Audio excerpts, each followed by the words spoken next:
Hello, folks. Welcome to Rational Science, the only site on the internet that does physics rationally. I was looking at a comment here. Einstein was crazy, and all Einsteinians are also crazy. Well, we'll be talking a little bit about Einstein today, so we'll get there. We got a busy day today, so let's get on with the show.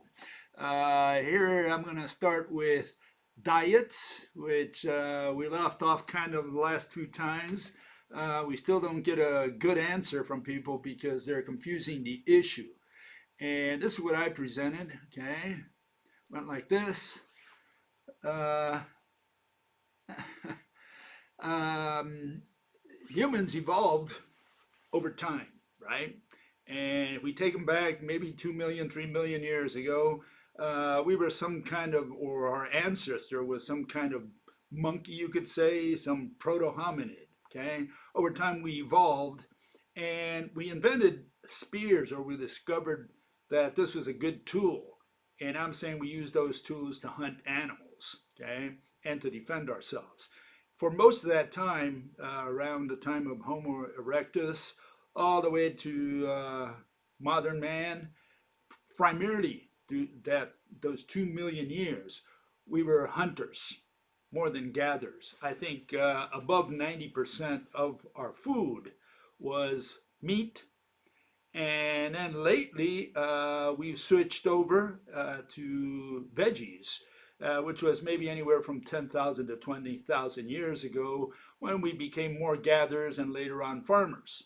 Okay, so that's in general terms what I'm suggesting. And essentially, I'm saying that we grew up for most of our time as carnivores. Okay, does this have anything to do with health? Does it have to do anything with killing poor little animals and keeping them in corrals and in little cages? Absolutely not. That's politics, that's religion, that's belief. We don't care about that. We just want to get to the bottom of the issue, which is what is our natural diet? It's got nothing to do with what is healthy. It has nothing to do with what we have today. In other words, today we are, like I was explaining the other day, we have a 10-to-1 ratio in the amount of veggies we eat on the planet, veggies and fruits, etc., that we eat on the planet compared to meats. There's almost a 10-to-1 ratio. So 90% of, you could say more or less, of what we eat today are vegetables, are plants, and not meat. So today we're omnivores, but heavily sided on the, on the seesaw. We're on the side of veggies. That's essentially where we're at today. But that's not where we were, a million or 2 million years ago. That was the point. The point is, what is our natural diet? We have, these canines. They're not very long like in other predators, but we have them. And those are, Mother Nature or God or whoever put them there because of meat.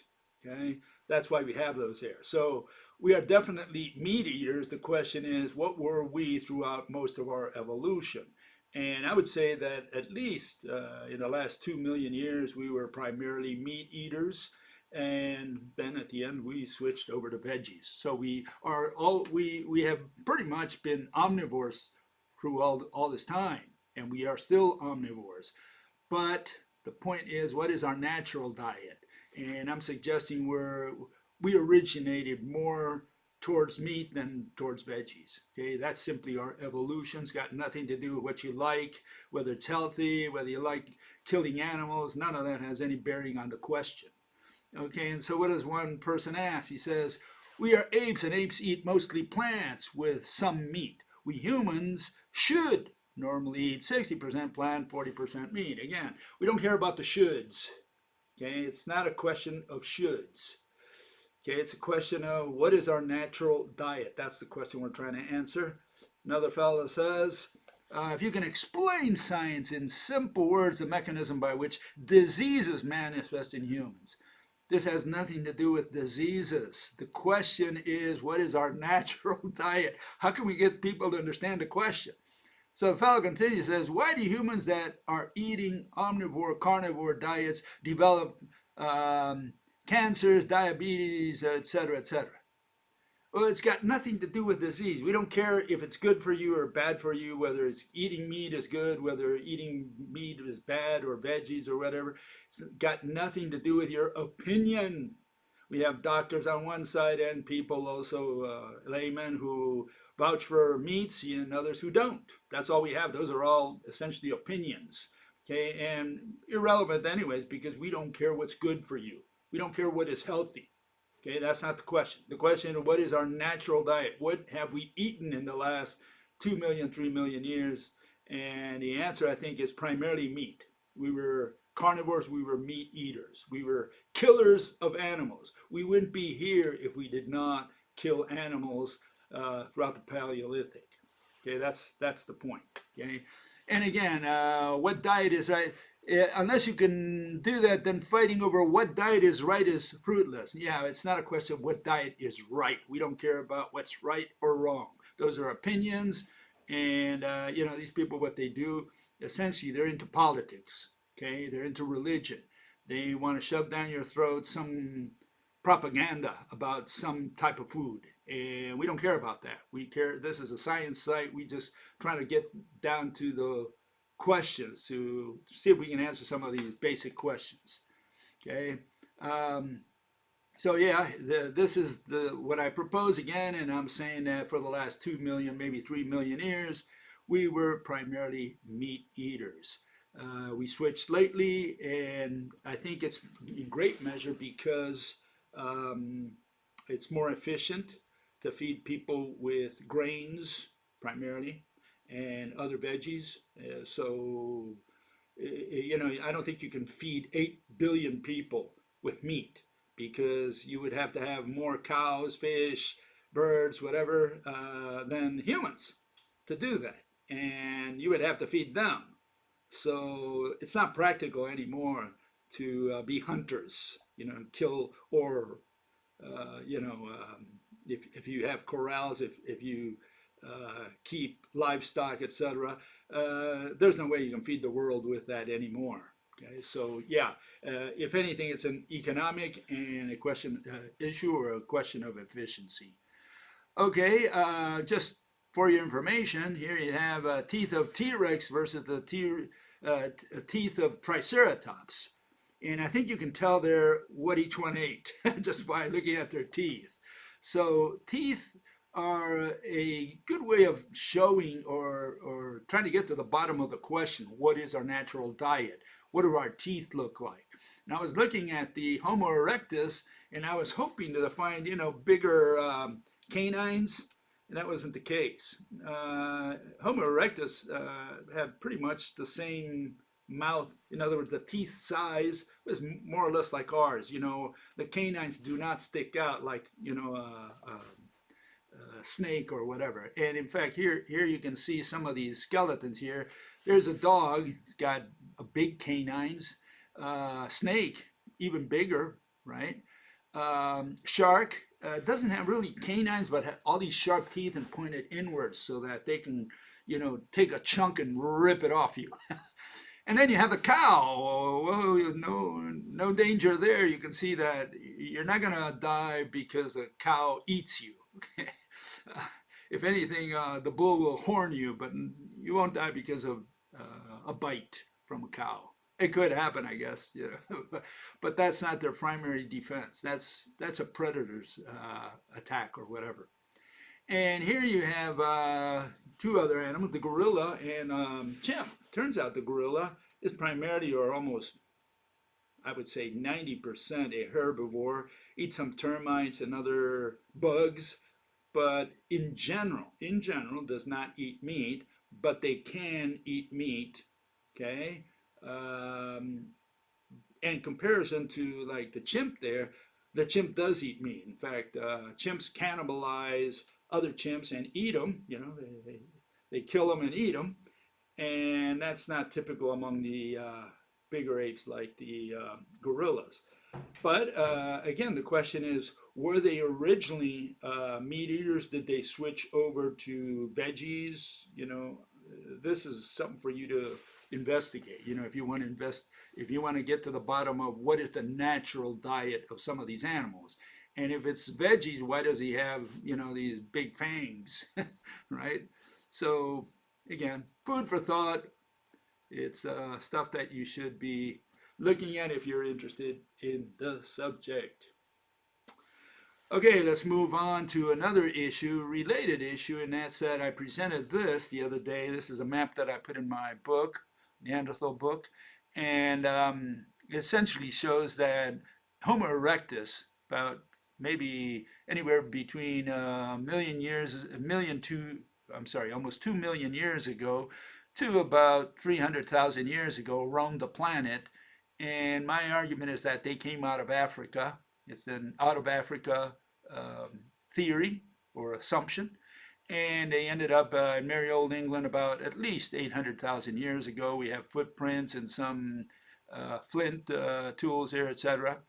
Okay, so so the question is, did they come out of Africa, or was it like a multi-regional issue, which is known as the multi-regional theory, where humans developed, or Homo erectus, at least at that level, originated in different parts of the world simultaneously or in parallel, okay?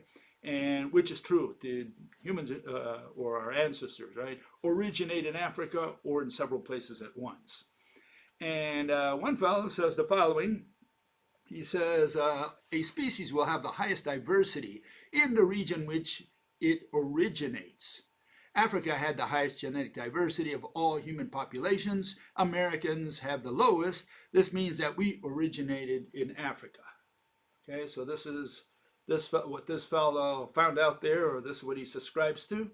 And I do have a problem with this, not because humans did not originate in Africa, but the reason given.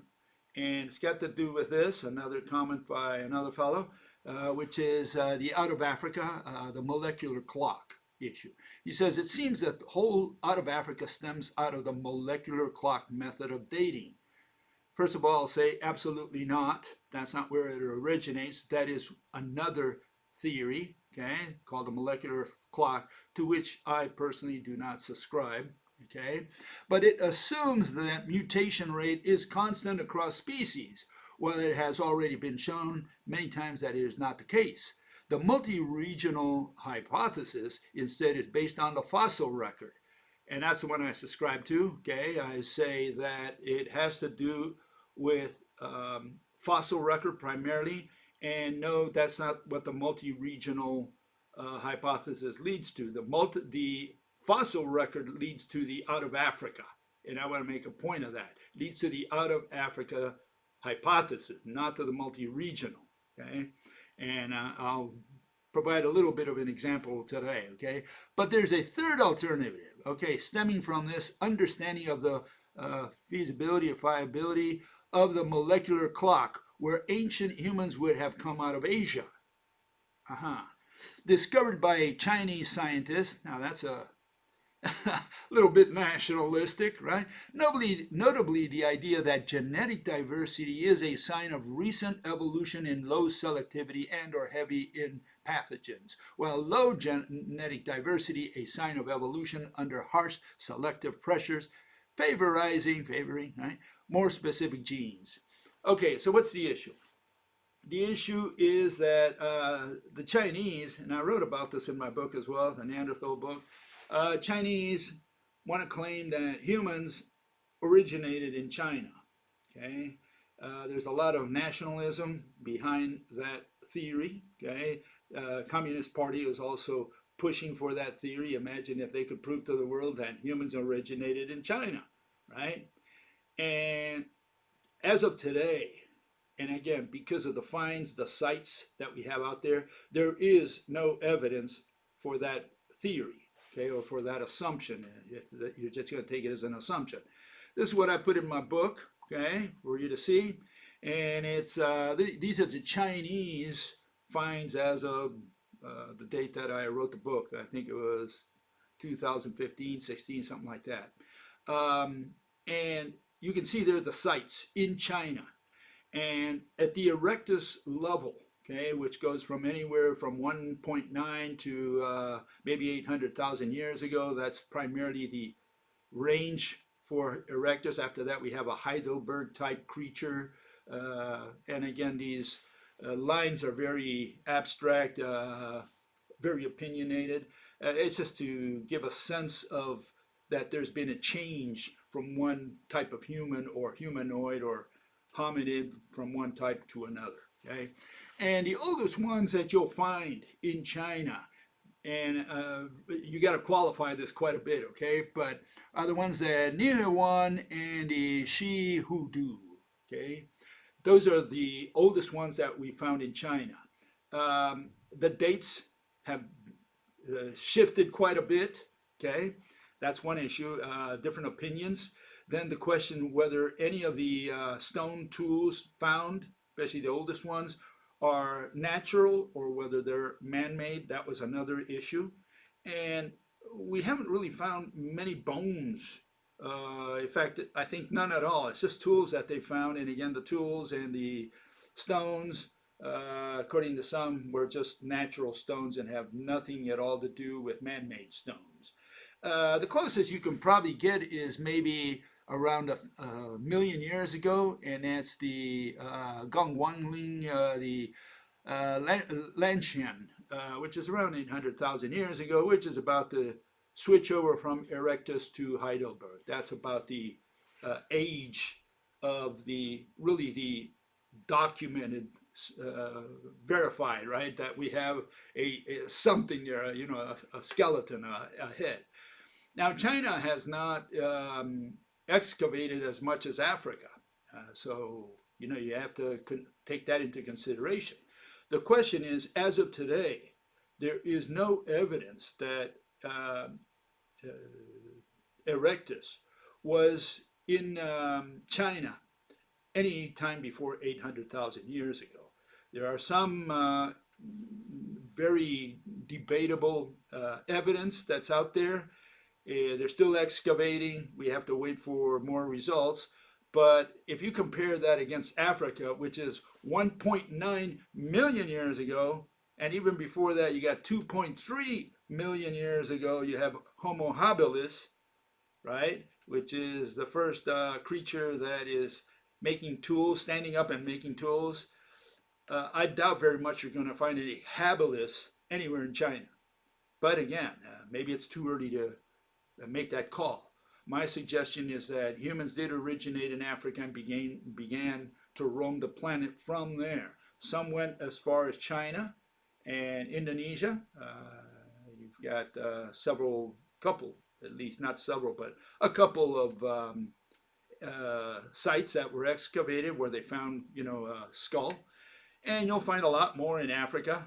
And they also, this Erectus also went west and reached the British Isles, which I talked about the other day. About 800,000 years ago, you find footprints and some stone tools and bones of, mammoths in England. And so, you know, you have to think that, you know, Erectus did not originate in England. I think he originated in Africa and went to England. And I think the same thing happened to China. Okay, so that's my 5 cents worth on that. Okay, let's look at some other issues related to extinction. Here we have a fellow who says, we are way too many anyway. We need a massive reduction for Earth's sake and for humanity itself. Women aren't having kids. Could have fooled me. Uneducated people have the more kids. And I think, yeah, this fellow is not very familiar with the issue. And I mentioned that the other day. Here's the picture. That's 19th century. It was the rich people who had kids. Okay, let me repeat that. In the 19th century, beginning of the 20th century, it was the rich people who had lots of kids. Okay, so this notion that people have today that it's the poor people who have children, Africa wasn't having children in the 19th century. Africa started having the continent, right? Primarily sub-Saharan Africa, started having children in the 20th century. In the 19th century, it was the developing nations, Europe, United States, primarily, Japan. Those were the countries or the regions where population was growing. It was growing exponentially. Why? Because of manufacturing. It was exploding. People were getting rich. There was a lot of work. And in that environment, people procreated people. Okay? So this is a misconception that this fellow has. Another fellow says something similar. He said, I live in the Philippines and the Queen City of the South, Cebu. There doesn't seem to be any shortage of children, including very poor kids with nobody to support them who live on the streets begging. It doesn't appear to me that cities deter Filipinos from having children. And again, this is what happens when you just judge by your city. I mean, I've been in Buenos Aires, you see the same thing. You see children begging in the streets. You see, in many of these countries, you'll see that. And you're not going to judge how population grows from what you see in the city. You get the wrong version of what's really going on. Okay, so let me give you an example. It's known as statistics. Okay, statistics are a little better for this kind of problem. You don't just go out there and look at the city and say, oh, there's a lot of kids there. It looks like, it's the poor people who are having children, right? No, the way you do it is this way, okay? You look at the trends, and here you have China's birth rate. That's been falling since 1979, when they had the one child per family policy. Then they switched over to two-child policy, two-child per family policy, and that didn't change anything. It just keeps going down, down, down. Now China is giving money to people to have children, and it's still going down. People are not having children. And you say, what's going on? And obviously no one has any idea out there. You want to know what's going on, you got to come only to this site. It's the only site in the world that tells you why we're not having children. Okay, you won't find it with any of the experts out there because there are no experts. This is the reason we're not having children, especially Chinese. Okay, urbanization. Everybody's moving to the cities, and because you move to the cities, you stop having children. That's the main or the underlying reason. That affects both economics and culture. Okay, crowdedness. There's several things related to that, but the driving force is urbanization. People are going from the country to the city. When you get to the city, you can't have 10 children like you used to have in the country. That's the main reason. That's the underlying reason why the entire planet is now growing asymptotically. In other words, the growth rate, population growth rate, is not exponential anymore in any country. Even in Nigeria, sub-Saharan Africa, everybody's got the wrong idea. They say, oh, all these black people are having children. No. Believe me, you have black people in the United States, they're not having children if they live in cities. If they live in cities, they're not going to have children. They're going to have one or two maybe, and that's it. And not even that much. They're not even getting married, a lot of them. So it's got nothing to do with race. It's got nothing to do with how much money you have in your pocket. Okay? It's got to do with urbanization. You move to the city, no more jobs, or you have meager jobs that barely take you to the end of the month, and people realize immediately they cannot have 10 children, especially in an apartment. That's the issue. Okay? So urbanization is what drives population down. Okay? And it's inevitable. All countries, every single country on the planet, you have people, there's this transition going on where people are moving from the country to the cities. Every single country. There's no exception on the planet. Okay, you can look it up and find an exception for me, throw it in my face. Okay, but that's what's happening. Okay, transition, country to the city, known as urbanization. Okay, another issue that came up was China. And one fellow says the Western Empire is crashing and burning. I guess he hates the Western Empire.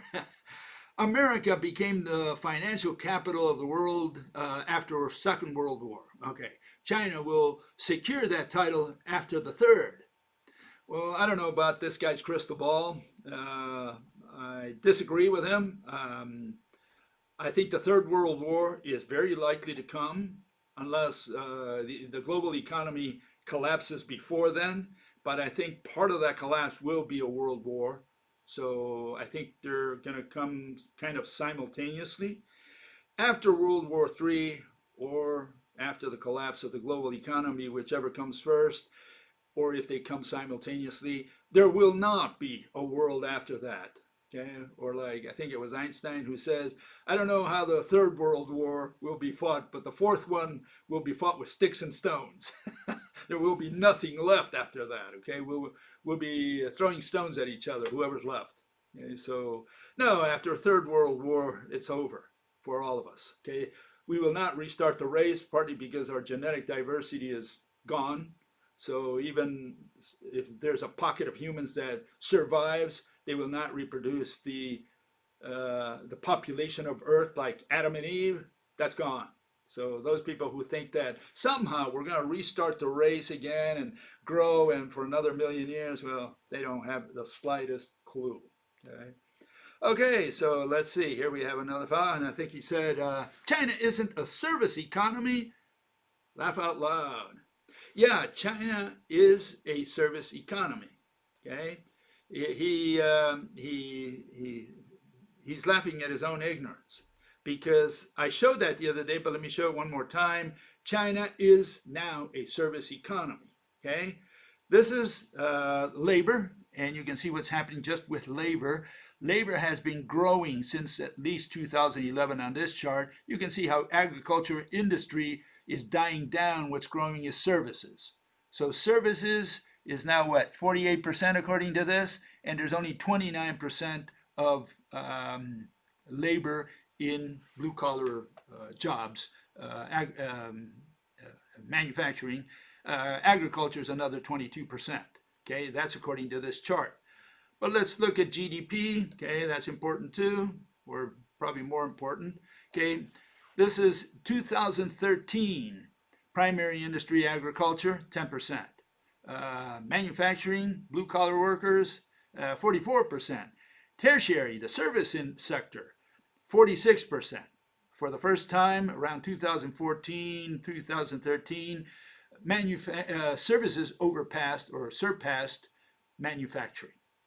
It used to be more manufacturing. Now GDP is mainly coming from the service sector. That means it has become a more service-oriented economy. But that was in 2013. Here's 2017. You can see again how it went from manufacturing in 1978, 47.7% there at the bottom left.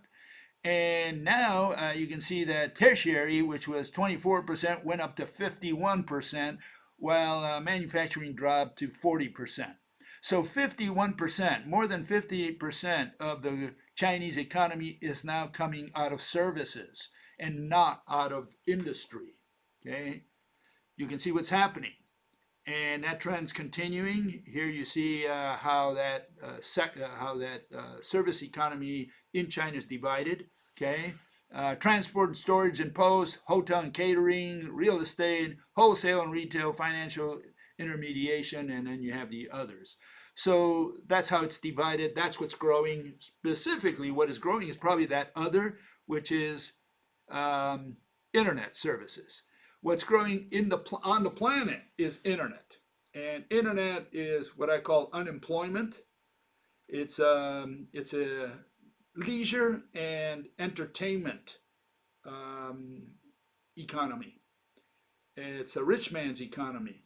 Okay, you have servants doing everything for you. It's like you're the pharaoh and you pay for services. You want a pizza? You don't even have to walk to the pizza shop. You just phone them in, they bring you the pizza to your house. You buy everything on the internet. So it's like all these people, you don't even know where it comes from. All you know is that you need a coat, and you go out there and buy it on the internet and they send it to you.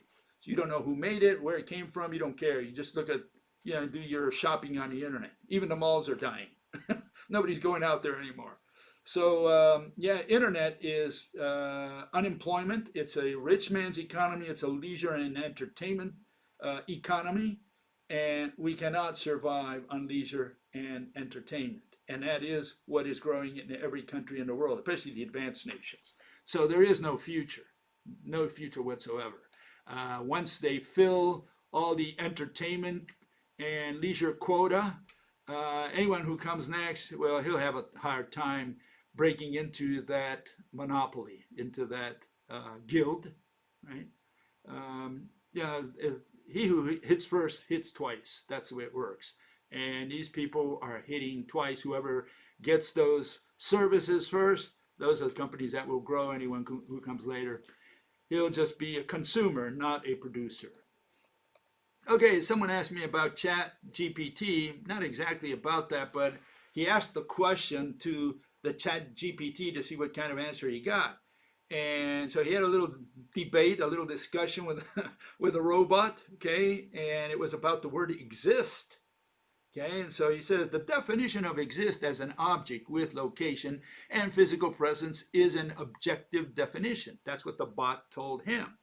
Okay, so the bot liked it. At least they liked my definition. Okay, I guess the bot at least analyzed it to some point. But then the bot screwed itself when it went forward with more, and shows you why you got to be careful with all these chat bots, chat GPTs and bots. It's worth noting, however, that the concept of existence can still be influenced by subjective factors such as human perception, interpretation, and language. Absolutely not. No, because when you make it subjective, you no longer have an objective definition, and that definition, physical presence goes down the drain. Okay, you cannot define it in such a way that you encompass subjectivity as well. Okay, and that's where the problem is. Either and again, we're doing it for physics, where we're going to be using it consistently, scientifically, rationally, and not what we have today in the dictionaries where, anything goes over there, especially synonyms. And then he gives an example, says different cultures and languages may have different definitions or understandings of what it means for something to exist based on their unique philosophical or scientific traditions. We clean our nose holes with all that. We don't care what any language on the planet says, and a lot of them just copy from other languages. We don't care. They have to rationalize the usage of the word exist. So it's not a question of saying, well, this guy has a different opinion on the word exist. If he does, no problem. Defend your definition. If you cannot defend it, it's easy to tear apart. Then we throw it in the trash can. Just that simple. So the bot screwed it up. It should have stopped at the first line there and not continue. Okay, so what is this Chat GPT box, this R2D2 that has become famous lately, okay? And here's a little definition or explanation. It says ChatGPT is a versatile chatbot that mimics a human conversationalist. Chatbox or Chatterbox is a software application used to conduct an online chat conversation via text or text-to-speech in lieu of providing direct contact with what? With a live human agent. We're getting rid of humans from the workforce. We're replacing them with bots. Chatbots, and a lot of companies have them, unfortunately, are computer programs designed to convincingly simulate the way a human would behave as a conversational partner. They are capable of maintaining a conversation with a user in natural language, etc., etc. Okay, and it says, ChatGPT can write and debug computer programs, compose music, teleplays, fairy tales, and student essays, answer test questions, write poetry and song lyrics, emulate a Linux system, simulate an entire chat room, play games like tic-tac-toe, and simulate an ATM. And then at the end, this is all out of Wikipedia. In 2012, none of them could pass the standard Turing test. So it could pass the Turing test. Well, what in the world is a Turing test? Let's find out, just so we zero in on this bot. Okay, here it is. Turing test is a test of a machine's ability to exhibit intelligent behavior equivalent to or indistinguishable from that of a human. A human evaluator would judge natural language conversations between a human and a machine designed to generate human-like responses. The evaluator would be aware that one of the two partners in conversation was a machine. If the evaluator could not reliably tell the machine from the machine would be said to have passed the test. Okay, so you have this evaluator, this interrogator. He's isolated from the two entities that will be answering questions, and he knows one of them is a robot, but if he can't tell the difference between them, then that means that the bot passed a Turing test. Okay, so that's the criteria, okay, for determining, whether a bot is intelligent or not. But we have an article that came out, and I'll just synthesize it here. It says, Google's AI passed a famous test and showed how the test is broken. The Turing test has long been a benchmark for machine intelligence, but what it really measures is deception. It doesn't measure intelligence, it measures deception. And goes in there and says, look, these tests aren't really getting at intelligence. What it's getting at is the capacity of a given software program to pass as human, at least under certain conditions. It's an advance towards fooling people that you have intelligence. We don't need to worry about Lambda turning into Skynet, etc., machine mind from the Terminator, right? The AI sector has largely moved on with using the Turing test as an explicit benchmark. The designers of large language models now aim for high scores on tests. The Turing test's most troubling legacy is an ethical one. The test is fundamentally about deception. The Turing test should serve as an ethical red flag. Any system capable of passing it carries the danger of deceiving people. In other words, the point of the Turing test was allegedly to put like a benchmark, like if you pass this test, well, you show that you have lots of intelligence. And what it actually shows is that the bot is able to fool people because it even makes sounds like coughing and so on. And whoever listens to that says, well, is that a bot or is that a human? Because all that's programmed in there. Okay, and so the question is, does that show intelligence or does that show deception? And the argument there was it doesn't show intelligence. Will a bot of any kind in the future ever have the ability to think like a human? It's difficult to believe that it will reach that level. Okay, they can mimic a lot of things, and obviously they're getting more sophisticated as time goes by. The question is, will they ever become human? And my answer to that is there's not enough time to reach that milestone. Humanity will disappear way before that time. Okay, let's move on to some of the subject matters of today. Let me clean up here a little bit. Got a lot of stuff here. Give me a second. Okay, one issue that popped from last time was I talked about existence. Okay, and so there were some people who gave it their best shot on what they believe the word exist or existence means. Okay, and the fellow says there, I take existence to be but a part of all things that have being. Well, being is a synonym of exist, so you can't use the word being if you're going to be defining the word exist. To exist is to have spatio-temporal properties. Okay, whatever that means, okay? However, I would not want to reduce the whole of ontology to existence. Otherwise, we'll have severe problems dealing with semantics, for there is no semantics without ontology. Well, ontology, philosophical study of being, existence, as well as related concepts such as existence, becoming, and reality, all of which are synonyms of existence. So we don't know what ontology is other than existence, and we don't know what existence is. And semantics is meaning in language. Okay, so I'm not sure what this fellow said. Unless he says a little more, we don't understand what's going on through his head.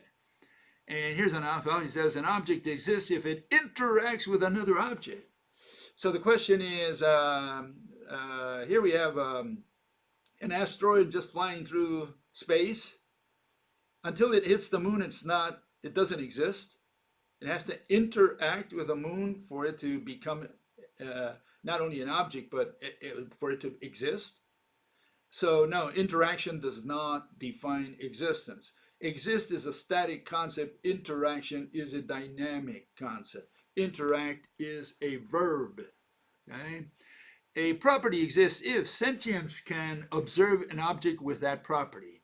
So in order for a property to exist, he's saying that a property exists, right? And again, he hasn't defined uh, exist very well, because he says an object exists, but now he says a property exists. Now he's saying that a concept, an abstract concept exists. And he says in order for it to exist, it has to have an observer observe it. That means that, there were no properties in the universe before humans came around. Okay, that's what he's saying. Essentially, all those properties, like Mars was red maybe, and the moon was round, and the sun was hot. All those properties only began to exist when humans came into existence. That's very hard to believe, that those properties weren't there before humans. And a concept exists if an object with sentience can define it. So again, we don't know what exist means, so we can't know how he means that a concept exists. In what way does it exist? What does exist mean? So again, unless he defines the word exist for concepts in an objective manner, and he can't do that if he puts observers into the picture, then he doesn't have a definition. He can't defend his definition. And here we have still another guy. It says, exists, having objective reality. Well, reality is what? Synonym of existence. That's the first problem. But he says, such as energy. Energy is a concept. There's no physical object called energy, but you are welcome to draw it or show us a picture of it, point to a picture anywhere on the internet so we know what energy looks like. Okay, and until that happens, we cannot say that energy is an object. If it's not an object, according to the definition, physical presence, it cannot said to exist. Okay, so yeah, you can't use the word reality. That's a synonym that already destroys your definition. Okay, so let's compare. This fellow also had some other definitions, and he says this following. He says, object, a collection of matter. Location, position. And again, all he's using is synonym, because matter is, just a bunch of objects. That's what matter is. Location, position, you look it up, it's location. Space, a three-dimensional, what? Space is three-dimensional? I thought space had no dimensions whatsoever. Space is nothing. I thought nothing had no dimensions. So unless you can draw space and show us that it has three dimensions, only through a drawing or some kind of mock-up of some kind, you have to draw it or bring it to the conference room and show us this is space, and then we'll see the shape of it and say, yeah, you're right, that's three-dimensional. But until you can do that, you don't have three-dimensional. All you have is nothing, and nothing is zero-dimensional. Okay? Distance, a magnitude or size of displacement. Well, he's confusing distance with displacement. Displacement is the number of tiles. Distance is the separation between two objects. Okay, and so these are two different concepts. The one in physics is the one distance. Displacement is not used in physics. That's totally 100% a mathematical concept. Number of tiles, how many meters, how many inches, that kind of stuff does not concern physics at all. We don't have no need for that, because physics is about explaining. You don't explain anything by saying how many feet or how many inches are from here to there. Okay? Motion, change, translation, rotation. Well, change is to make different from what it was before you did. You changed it, we left it alone. Okay, so yeah, change and motion are synonyms. That's not a definition. And time, a measure of the interval. You look up interval, an intervening period of time. So yeah, this fellow thinks that all they do is just copy what they see in the dictionary and Wikipedia or on the internet, and that's why they arrive at these definitions. but these definitions are just copied. He hasn't even attempted to defend it, to reason them out, to see if they make sense. He just said, well, that's how we did it always, and by tradition, and because everybody voted, democracy, and authority, the fact that we have the people at the universities who tell us to use these definitions.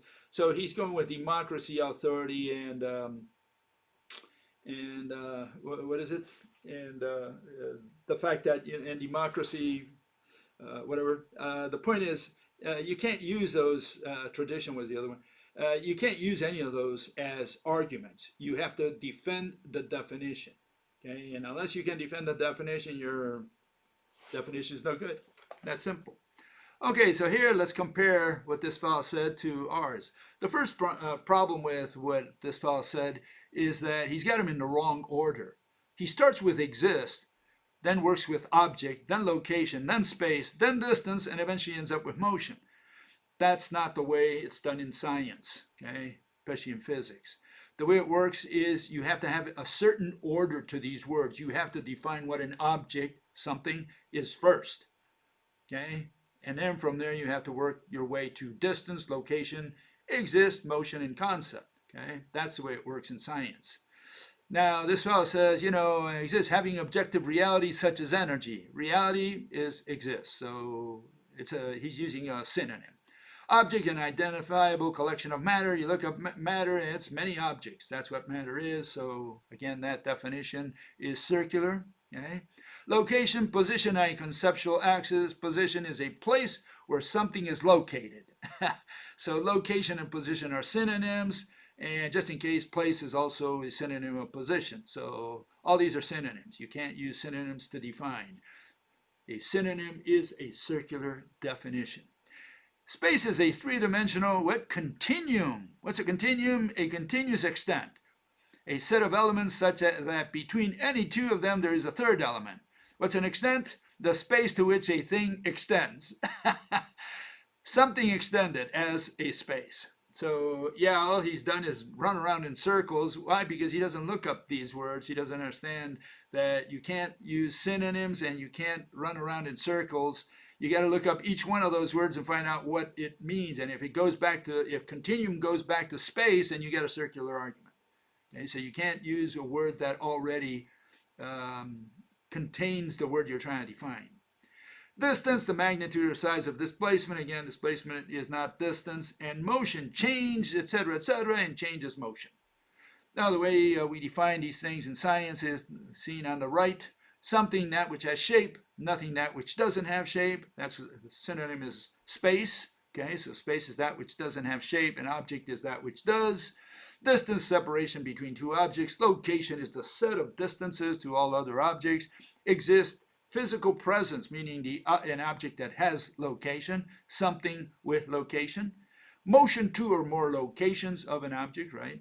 And concept, a word that invokes or embodies two objects or two words treated as objects. Okay? So unless you can challenge those definitions, not through authority, not through democracy, not through tradition, but through reasoning, then you don't have a case. Okay? Okay, and so another fellow says, finally he says, what is matter? That's maybe number 3 after existence and thingness. No, as I just said, you have to go in that order. You have to go first with object. You can do space as well because it's an antonym of object. Then you go through distance, location, and then finally to existence, and motion. That's the direction in which you must do it in physics. That direction is mandatory. You cannot escape it. You cannot define location before you define object. You cannot define existence or motion before you define object or distance or location. Okay, so the order is very important. And matter is just objects that exist, many objects that exist. We refer to matter as all the atoms or objects, depending on you can choose your system, right? that exist, that have physical presence, that are objects that have location. So matter is just many objects that have location. Period. We're done. Okay, let's get to the subject matter of today, which is time. Okay, and here we're going to have a little bit of trouble. One fellow does a terrible job of trying to figure out what time is, and we'll see what he has to say. But here it is. These are the questions I want you to keep in mind. What is time? Okay, that's one issue. What is time? Okay, is it a what? Does time exist? Well, if we go with the physical presence definition, you have to have an object, and time is not an object, so we're done. Time cannot exist according to that definition of existence, right? Does time flow? Well, for that we need to define what time is. Does time flow like a river, roll like a ball? You let me know. And is time infinite? A question that concerned a lot of people, especially Aristotle. Okay, he was concerned about that, whether it was infinite or finite. Okay, so he's going to address that. Okay, so let's get on with the fellow who really almost analyzed it to exhaustion, and that was Aristotle. And again, maybe it wasn't him alone. He had a school, he had students, they all wrote, and today we give all that credit to Aristotle. The question is whether that was all his writing or whether that was done by several students or it was a concerted effort from Aristotle and his students. Okay, but that's a secondary issue. Let's find out what Aristotle or his generation or his school had to say about time. And here's the first one. It says, one part of it has been and is not, while the other is going to be and is not yet. He's talking about past and future. Yet time, both infinite time and any time you like to take, is made up of these. One would naturally suppose that what is made up of things which do not exist could have no share in reality. Yeah, because existence is reality and reality is existence. Further, if a divisible thing is to exist, it is necessary that, when it exists, all or some of its parts must exist.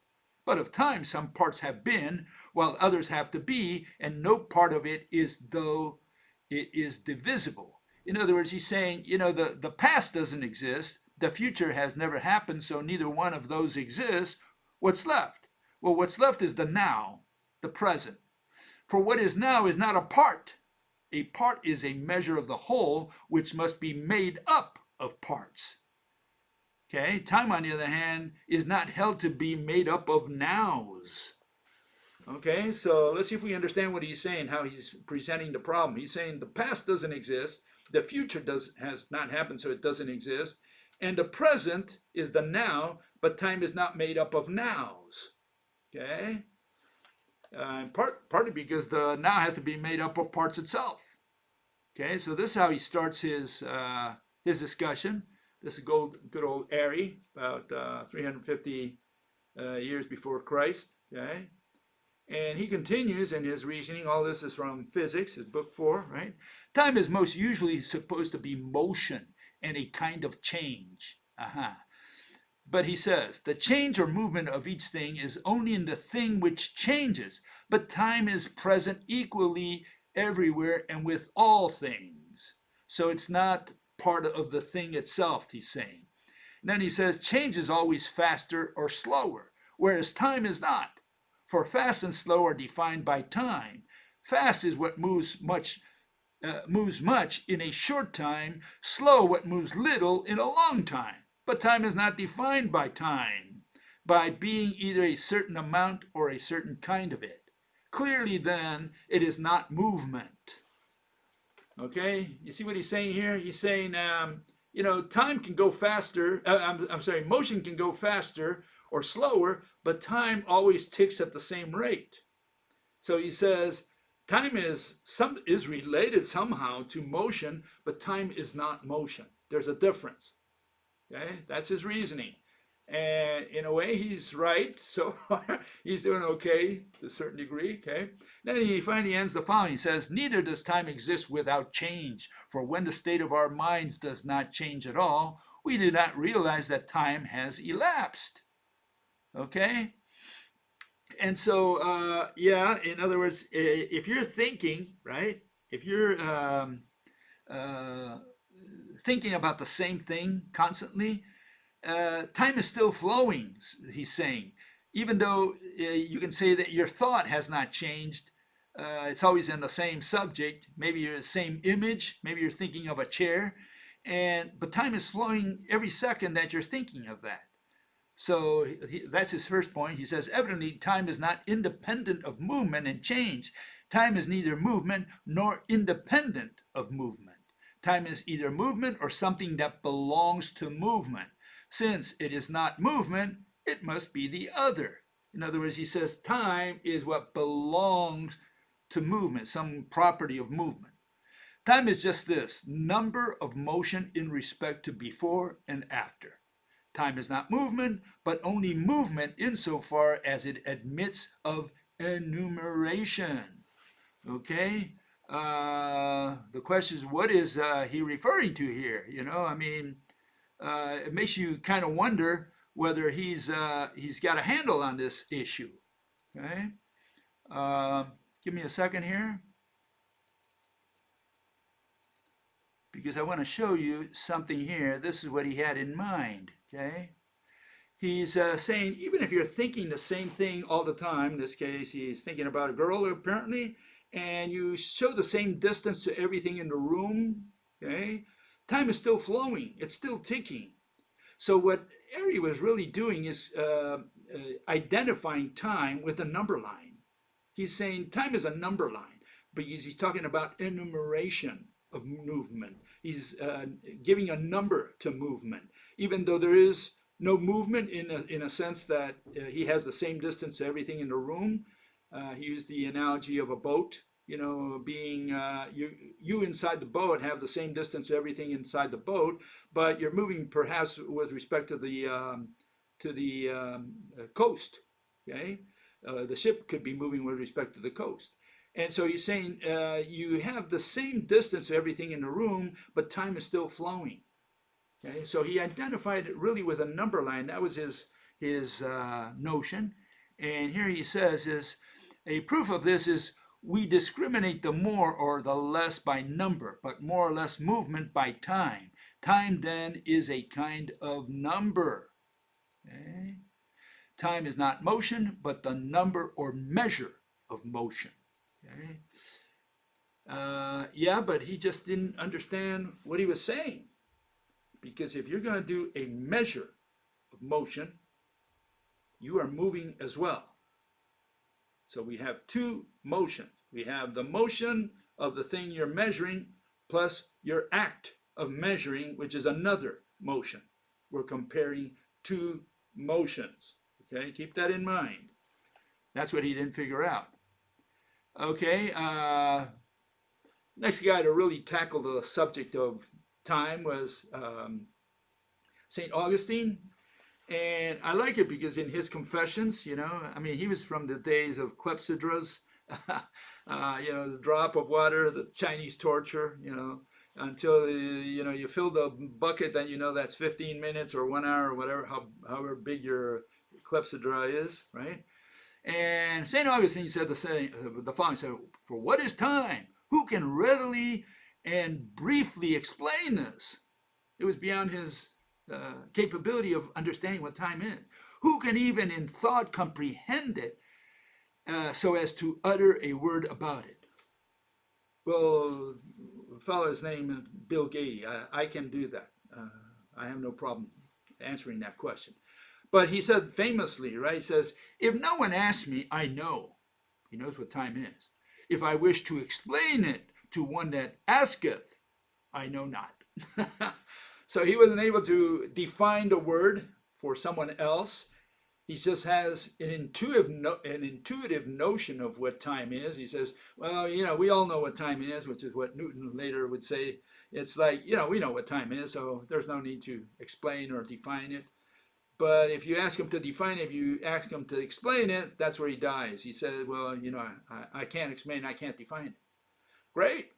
But because of that, he was able to write his confessions, and he had this notion of what time was, and that is in relation to God. He apparently he was a man of the cloth, okay, and so he had this notion about time related to God.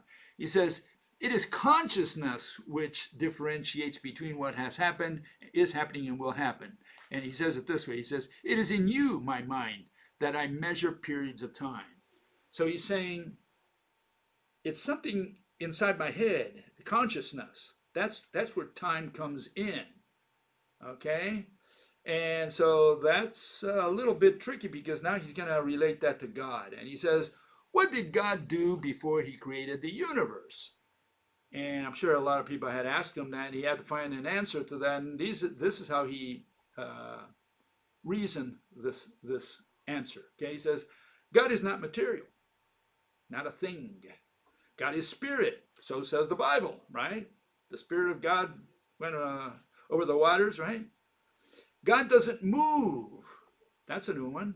God doesn't move.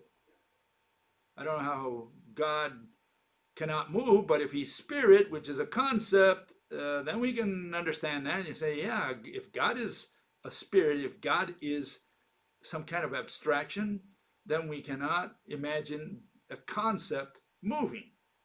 So in that sense, he was right. Okay, keep that in mind. God is eternal. Okay, he's always there, present tense. In other words, he's always in the present. That's why he's eternal. Okay, and he doesn't move because he's a concept. He's a spirit. Okay, so far so good. God is outside the universe. So the spirit is outside the universe. He was thinking of what became known eventually as the block universe.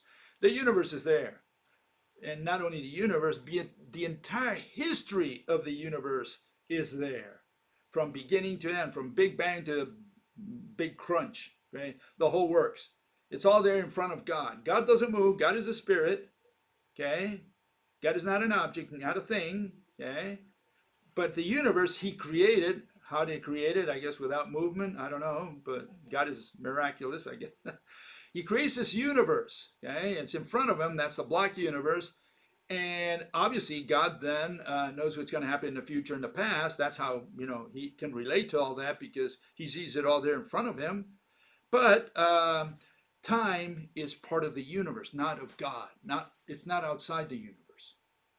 Okay, so space, time, all in the block universe. All these people, Einstein and his generation, they didn't discover anything, and that already had come from St. Augustine. The block universe was what he was talking about. He's saying that time is part of the universe and God is outside the universe, which is more or less where relativity ended up today. Okay, so yeah, he had the notion of the block universe. Okay, we can get really quick. The next guy who just babbled a little bit about time, and that was Newton, and he says, I do not define time, etc., being well known to all. So if you know what time is, why take the trouble to define it, right? And then he talked about absolute true and mathematical time of itself and from its own nature flows, flowing like a river, equally without relation to anything external. And by another name is called duration, relative, apparent, and common time, is some sensible and external, whether accurate or unequal, measure of duration by the means of motion. Okay, so again, he's measuring duration. He's measuring time. He's measuring an object that's moving. And what is measuring if not another motion? We're comparing two motions when we measure an object that moves. We're comparing two motions. Keep that in mind, which is commonly used instead of true time, such as hour, day, month, and year. Okay, so he was referring to this absolute time that's out there in the universe. Okay, he thought there was some kind of time out there, and things moved with respect to that time, I guess. So I'm not sure exactly what he had in mind, and that's more or less why he said he wasn't going to define time, because it was too difficult, or you would not understand it. More like St. Augustine said, I cannot explain it or define it for you, but we all know what it is. And Newton ended up with the same notion. Okay, then we can jump again to the end of the 19th century, beginning of the 20th century, and we have these fellows.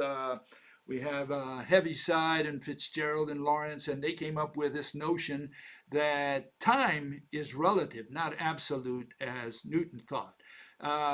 It depends on the motion of observers, and if you measure at one point and then measure at another point, well, you get a different sense of time. Okay, and that depends on who's uh, taking notes. Okay, so they have this notion of relative time, and they had to come up with this nonsense because they couldn't accept the results of the Michelson-Morley experiment, where they said that there is no ether. They checked light going in one direction and another direction. They expected for there to be a difference. There was no difference, no matter how they tested it. And so, what these people came up with, they said, well, when light travels in the same direction as the Earth, it's getting squashed, and what's squashing it is time.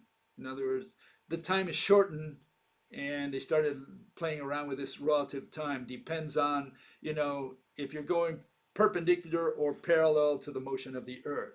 So they had to create this notion of squash time, okay, time dilation, okay. And so here we have a few years later, we have Minkowski, and he gave a presentation in which he merged, unbelievably, he merged time with space, like, oil with water. That's more or less how they merge, they blend. You're talking about two different things altogether, but they merged them, and they said the concepts of time and space, which I would like to develop before you today, have grown on experimental physical grounds. Herein lies their strength. Their tendency is radical. Okay? Henceforth, space by itself and time by itself shall completely reduce to a mere shadow, and only some sort of union of the two shall preserve independence. He merged space with time and screwed up all the mathematicians who came afterwards, okay, who believe in this nonsense. Okay, so yeah, they merged space and time. Why? Because they just wanted to do math. They had no idea about physics. This has nothing to do with physics, with the real world out there. It says it has solely to do with math. Well, after Minkowski came up with that, Einstein came in a few years later and he started bending time. He started warping time, space-time, sorry. And of course, when you bend space-time, you're bending time itself. Okay? So time is what's being bent, being warped. And that makes no sense whatsoever, because what they did was they replaced time with a fishnet, like, they reified the concept, and the concept became a fishnet, and then they started putting weights on the fishnet, and they said, look, it warps, and if it warps, then anything that is caught in that region is going to roll around forever, the Earth around the sun, okay, for example. And yeah, that's the notion that uh, relativity has today, that the physical interpretation for their equations. So the equations, we don't care about those. That has to do with mathematics. What we care about is the physical interpretation. And these people are saying that you sink the fishnet that represents time. You have reified time now, okay? You represent it with a fishnet. Why not with a tree? Why not with a rock? No, it had to be a fishnet so that you could warp it and explain that, the Earth rolls around the sun because the fishnet is warped. It's circular. It's like the roulette mechanism, essentially. Okay, so what do we have today? Well, we have people like Brian Greene, and he took Newton, and he says Newton had this notion of absolute time, which was like a flowing river out there, and Einstein froze the river, created his block universe, okay, and here it is. Here you see good old Brian Greene says Newton's flowing river, and what Einstein did was freeze it. Okay, and then now you can walk towards the future because the future is already there. We have the block universe. Okay, and here you can see what he does next. he goes in there and he slices up this space-time universe, this thing that they call space-time, this um, uh, it's like a tunnel, or you could say he's going to represent it essentially with a loaf of bread. But you can see the slices there. Each one of those lines that cuts across space-time, that's time. Okay? But see, time is an interval. You need 2 frames of the movie to conceptualize time. And here he's cheating because he puts a single line through there, like if it was a cross section of time. Time is really flowing from where he's at all the way to the right. Time is the whole thing. Okay, so that's the axis on the bottom, you could say. But time, there's no such thing as a single point in time, because time requires at least 2 frames of the movie. So you cannot have time in a single frame. Okay, but that's how they cheat. That's without knowing, because I think they don't even understand what they're doing there. So they draw these lines across space-time. And it gets even worse, because what Green does next, he represents this whole thing as a loaf of bread. And you can see what he does. He's going to slice across the loaf of bread. And again, he calls that a slice of time. And there's no such thing as a slice of time. Okay? What he has is location, not time. Time requires motion. Time requires, as we all already, his predecessors said, you require motion. You have to measure something to have time. And this fellow is cheating, and he doesn't even know, and people who look at this don't even know what he's doing. He has location there, and he calls it time. Okay? So that slice is not time, it's location. Okay, so what does he do with this? Well, he's going to represent, and here he shows it really why he's mistaken. He's going to put clocks in each one of those slices. Okay? And that's a serious problem, because you cannot have a clock in a single slice. Time requires an interval, which is a synonym of time. In other words, you need at least 2 frames of the movie. Okay? You cannot have time in a single frame. Single frame, you have location. That's all you have there. Okay? So again, this is a misconception, what he's showing there, but you can see what his intent was. It was to slice across space-time, and he calls each one of those slices time. Okay, so he's, I'm getting to that because someone asked something here. I think it's this fella. I know, here we have I'll get to that in a second. Here's the Wikipedia definition of time because of all these people, and again, we don't have any definition. It says, the definite continued progress of existence and events that occur in an apparently irreversible succession from the past through the present into the future. Well, past, present, and future, all 3 of them, the words at the bottom there, are defined in terms of time. So we can't use those words to define time itself. And then the question is, of existence, does time exist? Well, the ability of an entity to interact with a physical or mental reality. What's that got to do with time existing? I have no idea, because we're not talking about interaction of time with anything. Okay, so, and again, existence has these synonyms, reality, real, and being, which you can't use synonyms to define existence, let alone to talk about the existence of time. So whatever's in the dictionary or in the encyclopedias is bunk. It's nonsense. You can't make any sense of it, a lot of it, because they're using synonyms, and a lot of it because the words themselves that they use are undefined, like existence. You cannot talk about the existence of time if you don't know what existence means. That's one issue. And then the other one is time is defined as existing. Existing is a static concept. You don't need to have motion to exist. Time requires motion. So the word existence and the word time are incompatible from a definitional point of view. Okay, you cannot talk about the existence of time if time is dynamic and existence is static. Okay, that's my point. Okay, so what do I do is put them in the proper context with a universal movie. You can see time is not up there, it's down there at the bottom right. It's a dynamic concept. What's the difference between static and dynamic concepts? Static concepts is only 1 frame in the universal movie. all you have is in one frame is location, distance. You have object, you have existence. All those are static concepts. You can conceptualize all that in a single frame of the universal movie. If you want to conceptualize any of the ones at the bottom, motion, plasma, field, whatever, and time, you need at least two frames of the universal movie. You cannot conceptualize any of those words at the bottom in a single frame. Okay, all those words embody motion. Okay. Okay, so one fellow does says here, and we do need to answer him because he raises an interesting issue. He says, stopping the universe is a dynamic concept.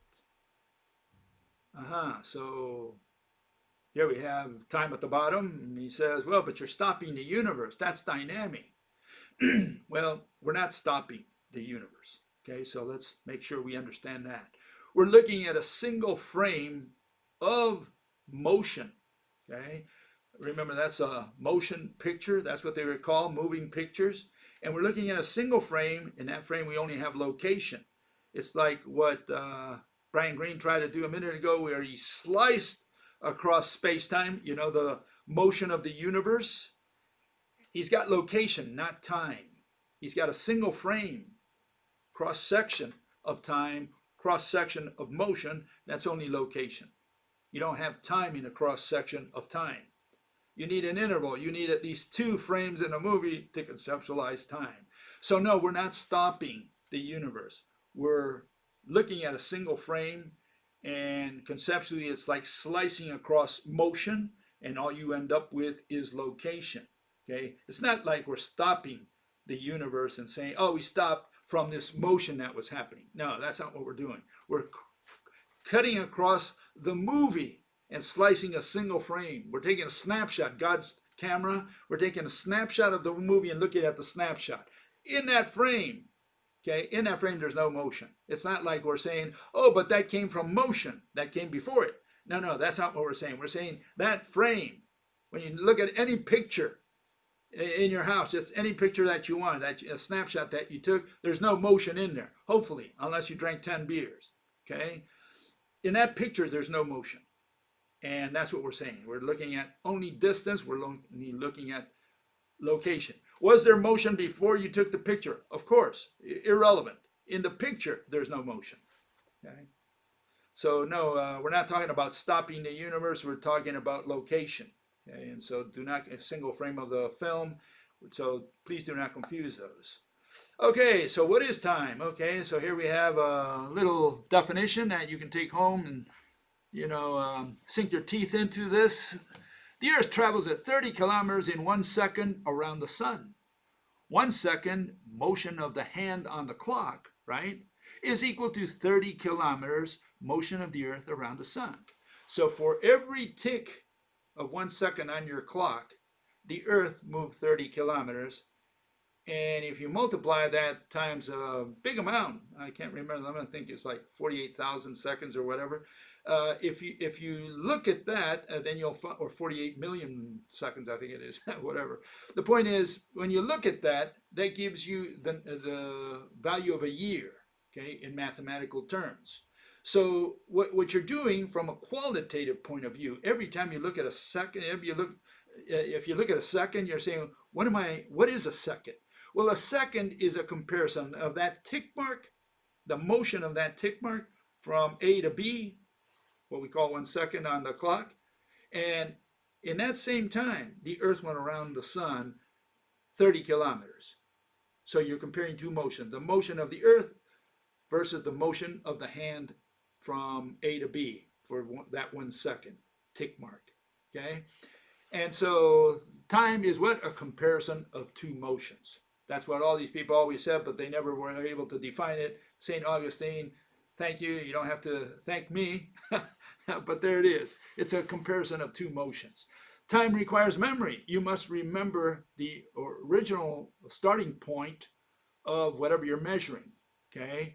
So it does require memory, okay? And obviously you have to also memorize whatever you're using to measure that. Like in this case, if you're measuring the motion of the Earth around the sun, you have to also record, memorize the origin of the hand on the clock before it moves to the next tick mark. Okay, so you're comparing those two motions.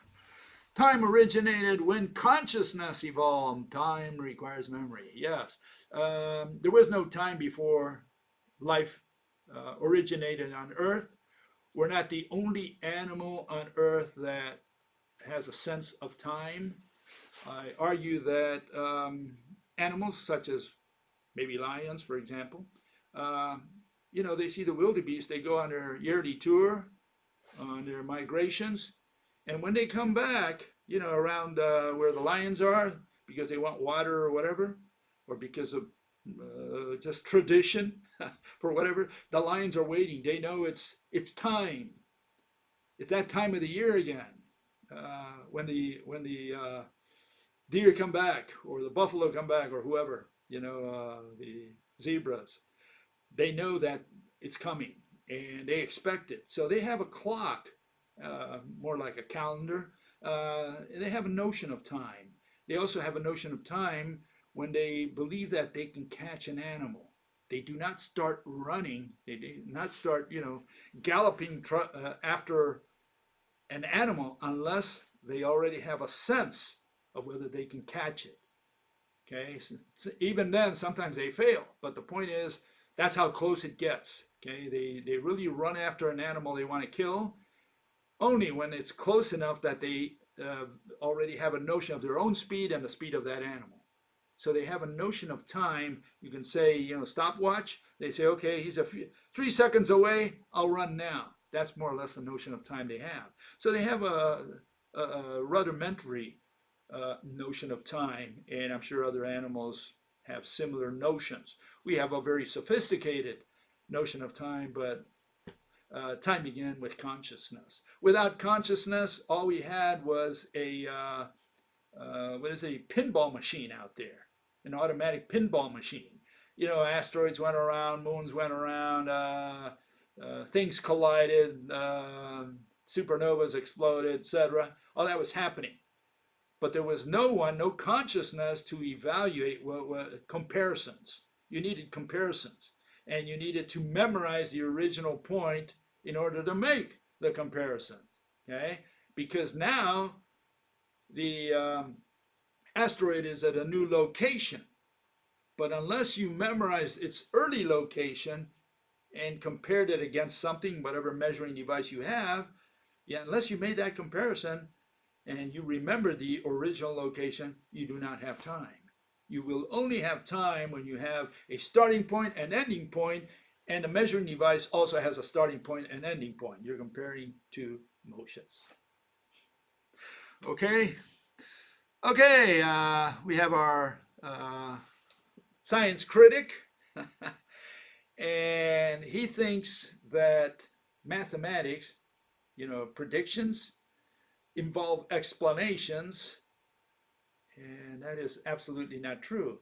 But before we get there, a fellow had a comment, and he said the following. He says, damn, this dude kind of weird. I'm a long-haired man as well because I find it cool, but I had never seen a man paint their nails red before. Black at most. I hope he doesn't chemically castrate himself with a transgender scam, in all honesty, for the well-being of his physical health. Yeah, this fellow, I don't know if he was trying to draw attention or wants to be with the fad going out there with some in the new generation, which they paint their nails and shave their legs and do stuff of that nature. And, those are not considered very masculine traits. They're considered feminine traits. And one of the things that pops in normal people's minds is whether we are, whether humans, especially men, are becoming more feminine and women more masculine. There's this trend out there and people are analyzing these things. I guess that's what this fellow was referring to. But anyways, yeah, if he was trying to draw attention with his painted nails, he did catch my attention. Okay, I'm from a different age. Sorry, guys. This is new to me, these fads. Okay. But let's get on with the subject matter, and this is what this fellow had to say about predictions and how they relate to explanations. Okay, let me put them on. Here goes. The questions and issues to be addressed in this rebuttal include, well, as most people out there, this fellow has no idea that there are no explanations at all, or even possible in mathematics. An equation can be used to predict, meaning to describe. A prediction is just a description and never an explanation of the physical mechanism. A car is traveling at 50 miles per hour. The mathematician can predict that it will be 50 miles away from origin if it travels on a rectilinear path. Even if the prediction materializes, all that the mathematician has done is describe what's going to happen. Well, actually, there's something that you missed there, Bill. If you know that a car is going to be 50 miles away after an hour, then you know why it's going to be 50 miles away, don't you? Because it's travelling at 50 miles an hour. Now, let's say that you have two competing hypotheses here. One says that after an hour, the car is going to be 75 miles away because it is travelling at 75 miles an hour. And the other says that after an hour, it's going to be 50 miles away because it is travelling at 50 miles an hour. If after an hour it is 50 miles away, then the explanation that it was travelling at 50 miles an hour becomes a whole lot more plausible.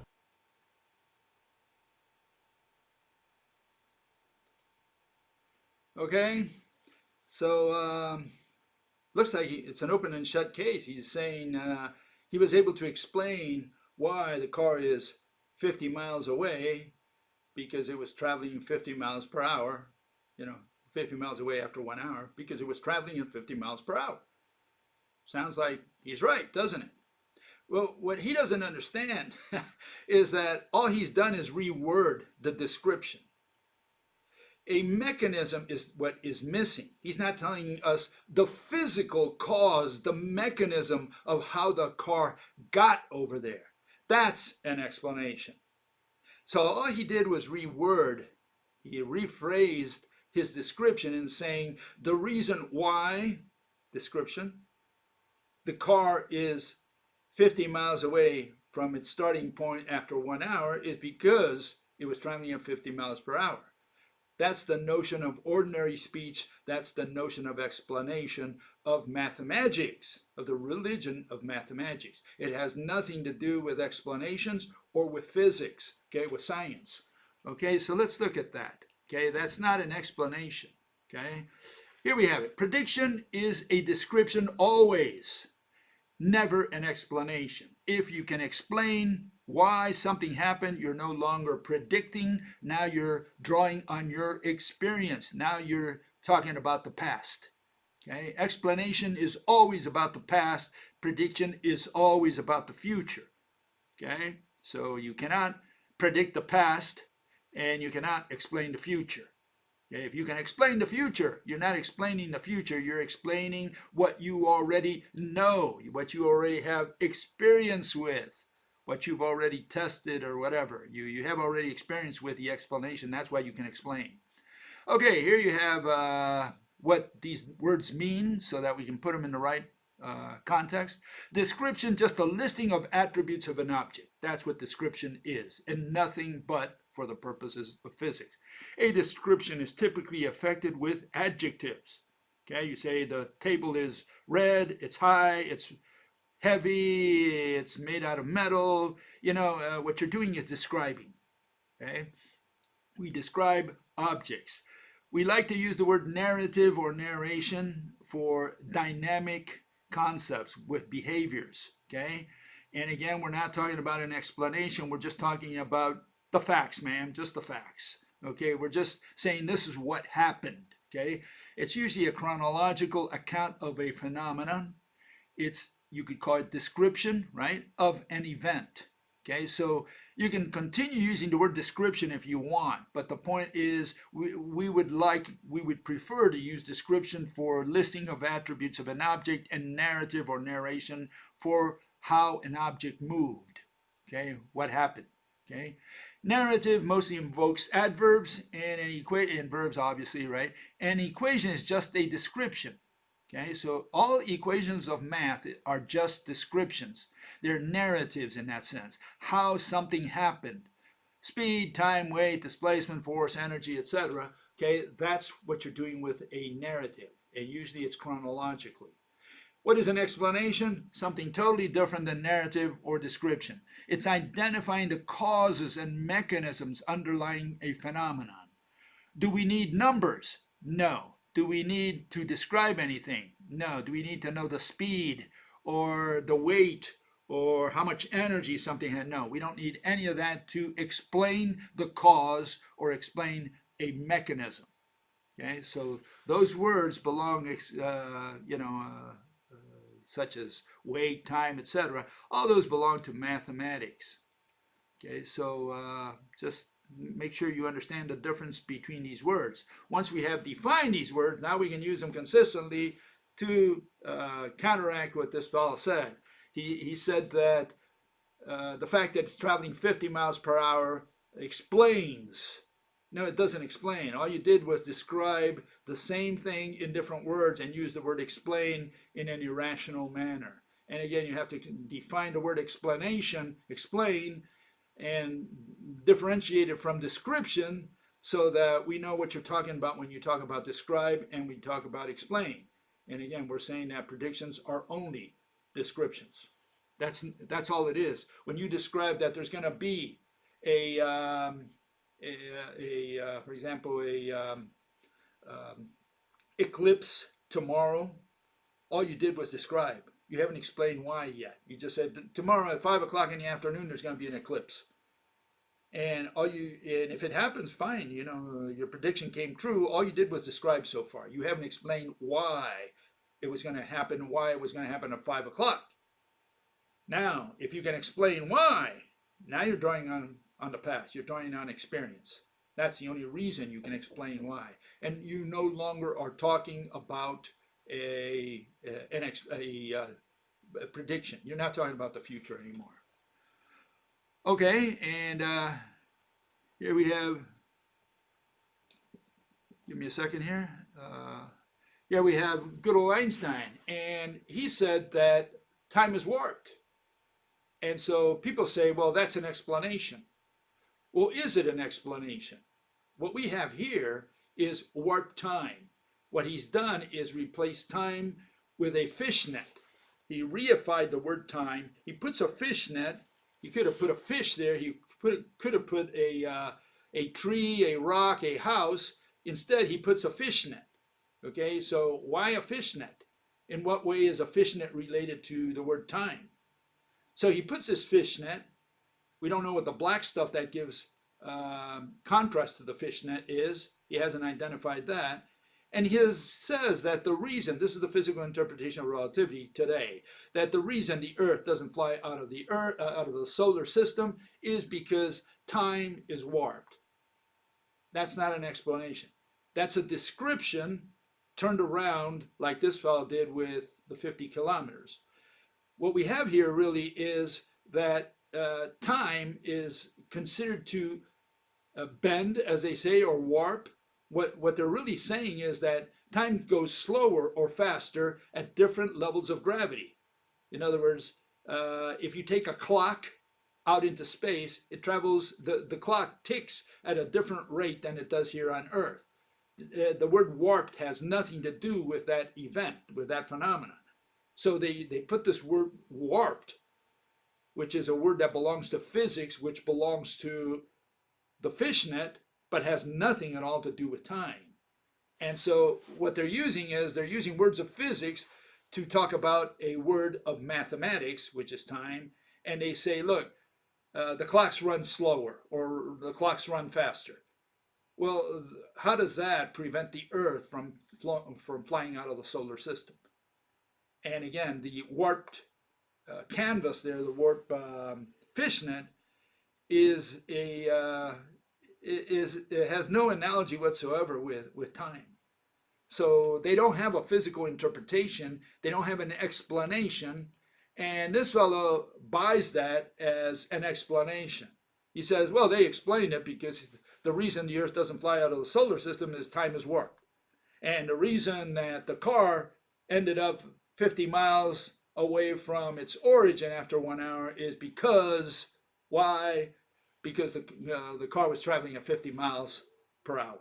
No, that's not a why. That's not a cause. That's not an explanation. The reason the car ended up 50 miles away is because the wheels were turning, because the carburetor was working, because the gas from the tank was flowing into the motor. That's a cause. That's an explanation of a mechanism.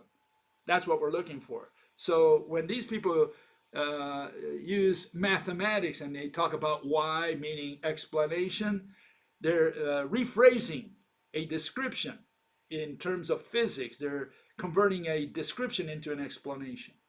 And that's why these two words need to be absolutely defined unambiguously.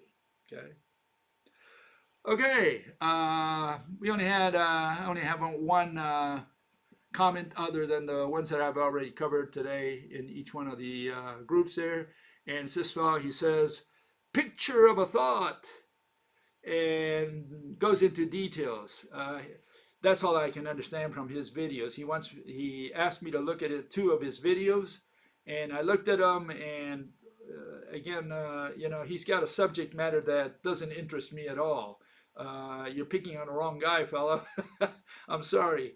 I think he's just trying to make a picture of a thought. In other words, the way I look at it, still look at it in the same way I saw it last week and the week before, and that's he's trying to map out the brain. And you can go to any level you want. You can go to whatever detail you want. You can look at the brain as a whole, with electrical signals coming out of there. If you put the electrodes, you can look at the individual cells that form the brain, and you can look at the atoms that form the brain together with electricity and magnetism flowing in there, even gravity if you want.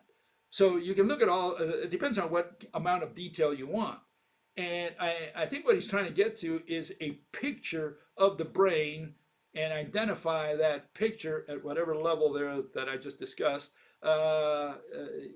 related to some image. For example, if you're thinking about a cat, right? So the cells or the atoms in the cells or the magnetism flowing around there or the electricity flowing in there or the chemical reactions, whichever one you want, we take a cross section of that, take a snapshot, in other words, of the brain at that point, and we say, look, this pattern, this relation between all these things that influence your way of thinking represents a cat. So when we look at that picture, we say, we know that's a black cat. And if it's got an atom out of alignment or something else, or maybe the magnetism is a different direction, we say, well, that's a gray cat or a white cat or whatever. So we would be able to identify a map of the brain with some kind of image. That's a cross section. If you take, a movie or a film strip of the movie, you can say, well, what's this guy thinking about? Well, he's thinking about a cat moving, maybe up a wall. Okay, so now you don't only have a cat, which is a single frame. Now you have motion, which is what the cat is doing, which is moving up, a wall or whatever, a tree. I don't think we'll ever get to that point, okay? And I think that's what he's trying to get to eventually, because I keep understanding this issue in the same way no matter what he says, okay? I keep looking at it in that direction. But he says the arrangement, this is my criticism of his, the arrangement of atoms, is that what he's looking at? We have an atomic system configuration. Is that equal to a certain thought? I would say it is. I mean, if I had the eyes of God, the mind of God, I could look inside a brain, look at all the atoms in there and say, this is what this guy's thinking. Not because, the reason I know this is that I've already mapped that and know that this represents a cat, and this other pattern represents a house, and this one represents a rock.